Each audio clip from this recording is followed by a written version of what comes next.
గాదె ఎన్నయ్య యొక్క అరెస్ట్ అనేది అప్రజాస్వామికమైనటువంటి అరెస్ట్ అది. ఎందుకంటే ఈరోజు ప్రశ్నిస్తే, మాట్లాడితే మీ గొంతు నొక్కుతాం, మిమ్మల్ని అరెస్ట్ చేస్తాం, మీ మీద కేసులు పెడతాం అనేది ఎట్టి పరిస్థితుల లోపల కూడా అది ప్రజాస్వామ్యం కాదని చెప్పి ఈరోజు స్పష్టంగా చెప్తా ఉన్నాం.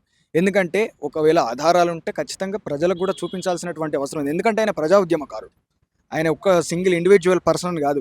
ఒక 125 మంది, 150 మంది పిల్లలకు, అనాథ పిల్లలకు అన్నం పెడుతూ, వాళ్ళను చదివించుకుంటూ, వాళ్ళని ప్రయోజకులను చేసి, పెళ్ళిళ్ళు చేసి, సమాజానికి ఎంతో మేలు చేస్తున్నటువంటి వ్యక్తి. అట్లాంటి వ్యక్తిని ఈరోజు తీసుకొనొచ్చి ప్రజల కోసం ఆయన జీవితం లోపట చెయ్యి కూడా కోల్పోయిండు ఆయన.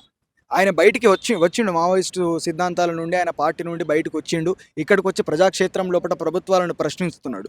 సరే, ఒకవేళ గనక ఈయన ప్రభుత్వాన్ని కూలదోసేటటువంటి కుట్ర చేసే పూరితమైనటువంటి వ్యాఖ్యలు చేసిండని చెప్పి మాట్లాడిండ్రు పోలీసులు. మేము పోలీసులను ఒకటే ప్రశ్నిస్తా ఉన్నాం ఎన్ఐఏని. మరి గతం లోపట కేసీఆర్ ప్రభుత్వం ఏర్పడినటువంటి కొత్త లోపట మరి రేవంత్ రెడ్డి ఏం చేసిండు? రేవంత్ రెడ్డి కూడా పోయి ఒక ఆంగ్లో ఇండియన్ ఎమ్మెల్యేను కొనడానికి ఆయన డబ్బులు అక్కడ ఆఫర్ చేసినటువంటి ఒక సీన్ మనం చూసినాం. అది ప్రభుత్వాన్ని కూలదోసే కుట్రే కదా. మరి ఆ కూలదోసే కుట్రలా ఏటుకున్నటువంటి చంద్రబాబును, ఏమనుకున్నటువంటి రేవంత్ రెడ్డిని అరెస్ట్ చేసి ఎందుకు విచారణ చేస్తలేరు? ఇంకా అరెస్ట్ చేసి అన్న 3-4 ముచ్చట్లు లెక్క 4 రోజులు అరెస్ట్ చేసిండ్రు, ఇడిచిపెట్టిండ్రు. ఎందుకు ఈ విధంగా చేసిర్రు? ఆయన ఇన్నయ్య మీదనే ఈ రకమైనటువంటి విధానం ఎందుకు? వాళ్ళ మీద, పెద్దోళ్ళ మీద లేదెందుకు?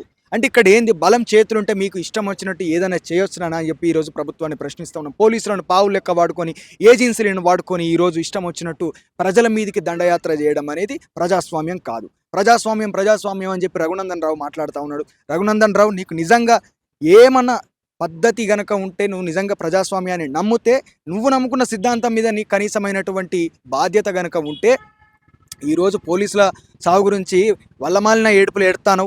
మరి పోలీస్ అమరవీరుల సంస్మరణ సభ నాడు ఏ మూలకు దాక్కున్నావు నువ్వు అని చెప్పి నేను అడుగుతా ఉన్నా. పోలీస్ కార్మికులు అందరూ కూడా వాళ్ళందరూ రోడ్ల మీదకి వచ్చినప్పుడు నువ్వు ఎక్కడికి పోయిన, వాళ్ళ సంక్షేమం గురించి ఏనాడు మాట్లాడినామని చెప్పి కూడా మేము అడుగుతా ఉన్నాం. కాబట్టి ఈరోజు ప్రశ్నిస్తే కరెక్ట్ ఎవరైతే జనాల కోసం నిజంగా ప్రశ్నిస్తారో, ఎందుకంటే రాజకీయంగా చేసేటటువంటి వ్యాఖ్యలు వేరు, అనేక మందిని చేయొచ్చు.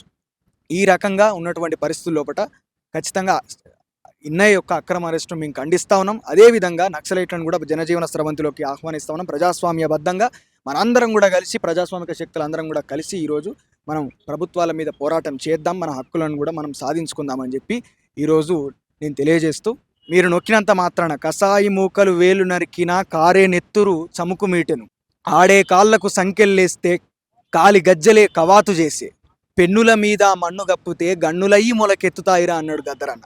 కాబట్టి ఈరోజు ఇష్టం వచ్చినట్టు గొంతుకులను నులిమేసి పెన్నుల మీద మన్ను గప్పితే రేపటి రోజున అవే మళ్ళీ తిరుగుబాటు చేస్తాయని కూడా ఈరోజు చెప్తూ, గాలికి గాయం కానే కాదు, నిప్పుకు చెదలే పట్టబోదు, నీటిని ఎవ్వడు కోయలేడు, భూమిని ఎవ్వరు దాచలేరు, వీరులు తారలై నింగినున్నా పోరాటమన్నది ఆగబోదు, వీరయోధుని గన్న అమ్మ పుంజి కంటి నీటి చుక్కల నుండి పుడతారులే మళ్ళీ వేల యోధులు, పుడతారులే మళ్ళీ వేల యోధులు. పోరాటం ఏదో ఒక స్వరూపంగా, ప్రజాస్వామ్య స్వరూపంగానే పోరాటం మళ్ళీ పుడుతుంది. ఖచ్చితంగా ప్రజాస్వామ్యబద్ధంగా ప్రజలందరూ కూడా తిరగబడతారు.